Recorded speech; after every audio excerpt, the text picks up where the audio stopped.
गुरुर्ब्रह्मा गुरुर्विष्णू गुरुर्देवो महेश्वरा गुरुर्साक्षात् परब्रह्म तस्मै श्री गुरुवे नमः। जय गुरु जी। संगत जी, आज का अध्याय हमारी मम्मी अपनी वाणी में सुनाने जा रही हैं मंत्र जाप के साथ। गुरु जी। ओम नमः शिवाय। शिव जी सदा सहाय। ओम नमः शिवाय। गुरु जी सदा सहाय। जय गुरु जी। शुक्राना गुरु जी। मैं अपनी बाड़ी में इस शुभ प्राण कथा सुनाने जा रही हूँ। स्टार्ट करती हूँ। ऋषियों ने कहा, समस्त पदार्थों की ज्ञाताओं में से श्रुति जी, अब आप कृष्ण देश काल आदि का वर्णन करें।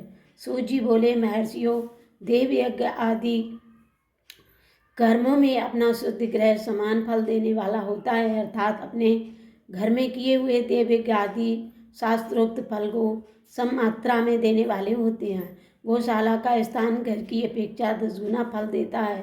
जलाशय का तट उससे भी 10 गुना महत्व रखता है।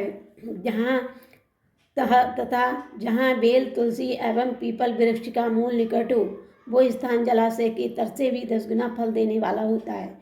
देवालय को उससे भी 10 गुना महत्व का स्थान जानना चाहिए। देवालय से भी 10 गुना महत्व रखता है तीर्थ भूमि का तट, उससे 10 गुना श्रेष्ठ है नदी का किनारा, उससे 10 गुना उत्कृष्ट है तीर्थ नदी का तट, और उससे भी 10 गुना महत्व रखता है सप्त गंगा नामक नदियों का तीर। गंगा, गोदावरी, कावेरी, ताम्रपर्णी, सिंधु, सरयू और नर्मदा, इन 7 नदियों को सप्तगंगा कहा गया है। समुद्र के तट का स्थान इससे भी 10 गुना पवित्र माना गया है, और पर्वत के शिखर का प्रदेश समुद्र तट से भी 10 गुना पावन है। सबसे अधिक महत्व का वो स्थान जानना चाहिए जहाँ मन लग जाए। यहाँ तक देश का वर्णन हुआ। अब काल का तारतम्य बताया जाता है। सतयुग में यज्ञ, दान आदि कर्म पूर्ण फल देने वाले होते हैं, ऐसा जानना चाहिए। त्रेता में उसका 3/4 फल मिलता है। द्वापर में सदा आधे ही फल की प्राप्ति कही गई है। कलयुग में 1/4 ही फल की प्राप्ति समझनी चाहिए, और आधा कलयुग बीतने पर उस 1/4 फल में से भी 1/4 कम हो जाता है। शुद्ध अंतकरण वाले पुरुष को शुद्ध एवं पवित्र दिन सम फल देने वाला होता है। विद्वान ब्राह्मणों, सूर्य संक्रांति के दिन किया हुआ सत्कर्म पूर्वोक्त शुद्ध दिन की अपेक्षा 10 गुना फल देने वाला होता है। यह जानना चाहिए, उससे भी 10 गुना महत्व उस कर्म का है जो विषुव नामक युग में किया जाता है। दक्षिणायन आरंभ होने के दिन अर्थात कर्क की संक्रांति में किए हुए पुण्य कर्म का महत्व विषुव से भी 10 गुना माना गया है। उससे भी 10 गुना मकर संक्रांति में, और उससे भी 10 गुना चंद्र ग्रहण में किए हुए पुण्य का महत्व है। सूर्य ग्रहण का समय सबसे उत्तम है, उसमें किए गए पुण्य कर्म का फल चंद्र ग्रहण से भी अधिक और पूर्ण मात्रा में होता है। इस बात को विज्ञ पुरुष जानते हैं। जगत रूपी सूर्य का राहु रूपी विश्व से संयोग होता है, इसलिए सूर्य ग्रहण का समय रोग प्रदान करने वाला है। अतः उस विष की शांति के लिए उस समय स्नान, दान और जप करें।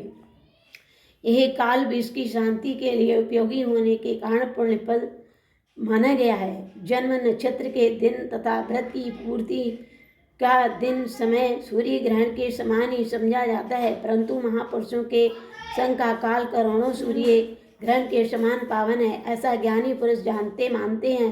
तपोनिधि योगी और ज्ञान निष्ठयति ये पूजा के पात्र हैं, क्योंकि ये पापों के नाश में कारण होते हैं। जिससे 24 लाख गायत्री का जप कर लिया हो, वो ब्राह्मण भी पूजा का उत्तम पात्र है। वो संपूर्ण फलों और भोगों को देने में समर्थ है। जो पतन से त्राण करता अर्थात नरक में गिरने से बचता है, उसके लिए इसी गुण के कारण शास्त्र में पात्र शब्द का प्रयोग होता है। वो दाता का पातक से त्राण करने के कारण पात्र कहलाता है।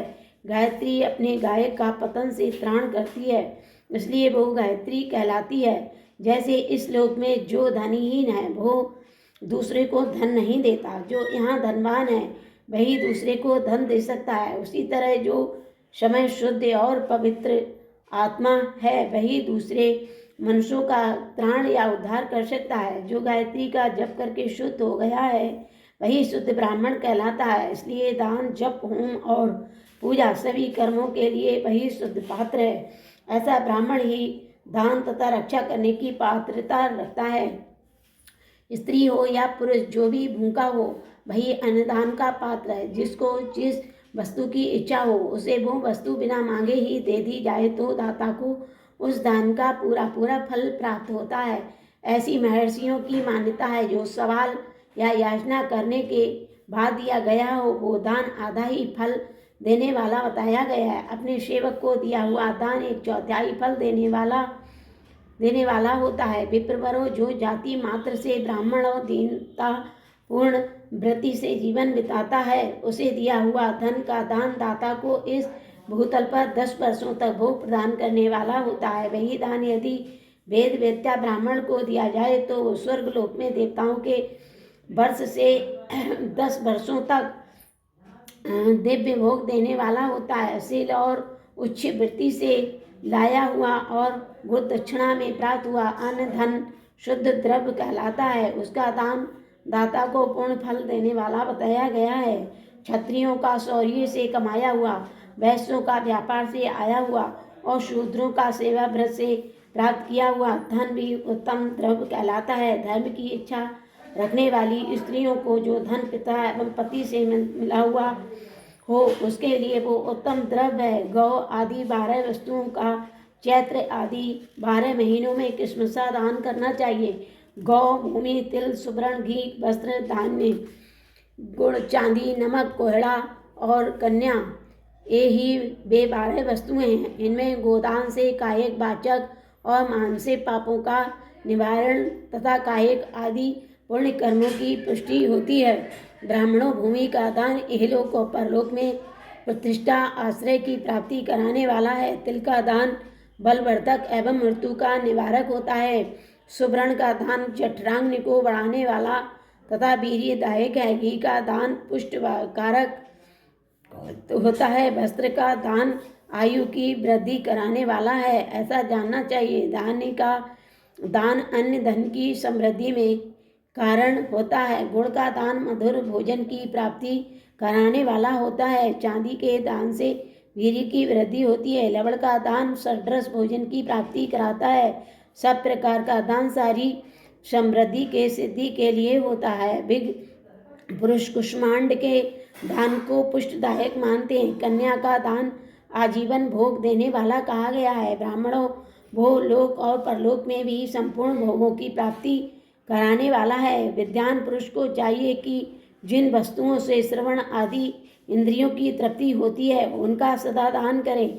स्रोत आदि 10 इंद्रियों के जो शब्द आदि 10 विषय हैं उनका दान किया जाए तो वे भोगों की प्राप्ति के कराते हैं तथा दिशा आदि इंद्रिय देवताओं को संतुष्ट करते हैं। वेद और शास्त्र को गुरुमुख से ग्रहण करके गुरु के उपदेश से अथवा शिव में बोध प्राप्त करने के पश्चात जो बुद्धि का ये निश्चय होता है कि कर्मों का फल अवश्य मिलता है, इसी को उच्च कोटि की आसक्ता कहते हैं। भाई, बंधु अथवा राजा के भय से जो आसक्ता बुद्धि या श्रद्धा होती है वो कनिष्ठ श्रेणी की आसक्ता है, जो सर्वथा दरिद्र है। इसलिए जिसके पास सभी वस्तुओं का अभाव है वो वाणी अथवा कर्म शरीर द्वारा यजन करे। मंत्र, स्त्रोत और जप आदि को वाणी द्वारा किया गया यजन समझना चाहिए तथा तीर्थ यात्रा और व्रत आदि को विद्वान पुरुष शारीरिक यजन मानते हैं। जिस कर्म किसी भी उपाय से थोड़ा हो या बहुत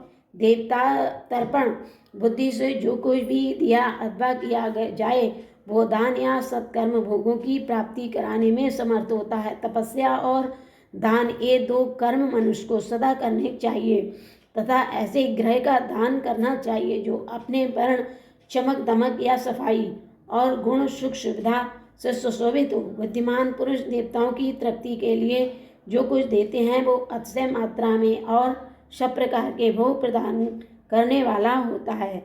उस दान से विद्वान पुरुष ये लोक और परलोक में उत्तम जन्म और सदा सुलभ होने वाला भोग पाता है।